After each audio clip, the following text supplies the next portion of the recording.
In Luke 11:1, the disciples come to Jesus and they say, Lord, teach us to pray.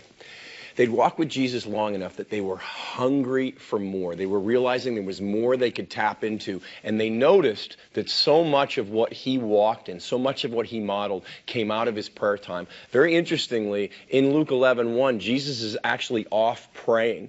He's connecting with the Father. He's connecting with heaven. And that's when the disciples come to him and say, Lord, teach us to pray. Because they knew, okay, we need to learn how to plug into the Father. We need to learn how to plug into heaven and bring it into the earth the way he does. And obviously, prayer is a key. Jesus' answer is the most brilliant prayer of all time. We all know it. It's the Lord's Prayer.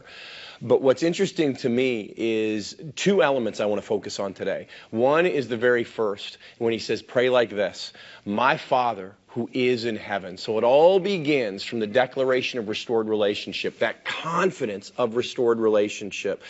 My Father who is in heaven, holy be thy name. Your kingdom come, your will be done on earth as it is in heaven. Give us this day, give me this day my daily bread. And that's the other part I want to focus on.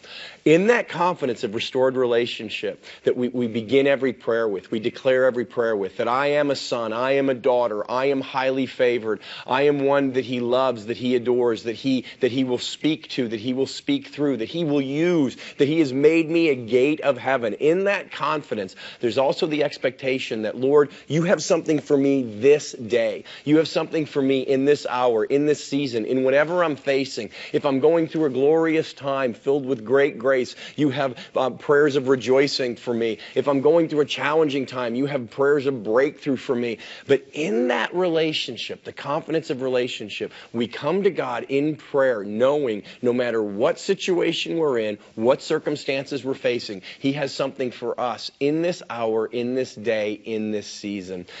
See, the enemy wants to point to our circumstances to get us to doubt that God is with us, doubt that relationship, and also to get us frustrated so we shut our mouths and don't pray.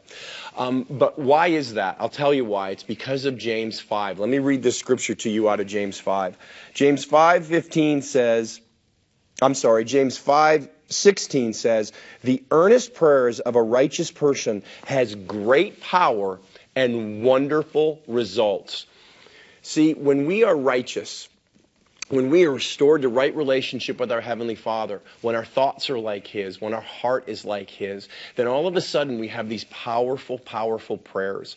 Scripture says from the abundance of the heart, the mouth speaks. When we know we're in right relationship, when we know we're a son, we're a daughter, we're a child, when we know we're the beloved of God, when our hearts, our minds, our spirits, we're connected deep unto deep, then our heart is his heart. Our mind is the mind of Christ. And from that, these prayers of power come forth, these prayers of unity, these prayers of agreement.